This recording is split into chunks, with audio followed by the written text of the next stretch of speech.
അബുദാബിയിലെ ഖസറുൽ ഹുസൈൻ മഹോത്സവത്തിലെ ഏറ്റവും ആകർഷക ഇനമാണ് കവാലിയ. കുതിരകളുടെ അഭ്യാസങ്ങളിലൂടെയും കലാകാരന്മാരുടെ പ്രകടനങ്ങളിലൂടെയും വേറിട്ടൊരു കഥ പറയുന്ന കവാലിയയിൽ 43 കുതിരകളും 36 കലാകാരന്മാരുമാണ് പങ്കെടുക്കുന്നത്.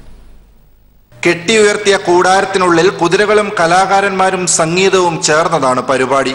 ഡിജിറ്റൽ സാങ്കേതിക വിദ്യയുടെ സഹായത്തോടെ കാടും മലയും പുഴകളും പൂന്തോട്ടങ്ങളും ചേർന്ന ഷോ മിഡിൽ ഈസ്റ്റിൽ ആദ്യമായാണ് അവതരിപ്പിക്കുന്നത്.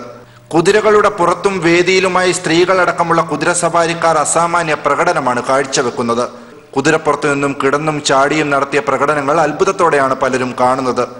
യുഎയുടെ സംസ്കാരവും പൈതൃകവും ഉൾക്കൊണ്ടാണ് അബുദാബിയിൽ കവാലിയ ഷോ അവതരിപ്പിക്കുന്നതെന്ന് സംഘാടകർ പറഞ്ഞു.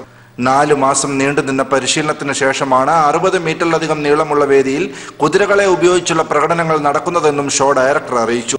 ഫെബ്രുവരി 22 മുതൽ മാർച്ച് 1 വരെ ദിവസവും 2 ഷോ വീതമാണ് നടക്കുക.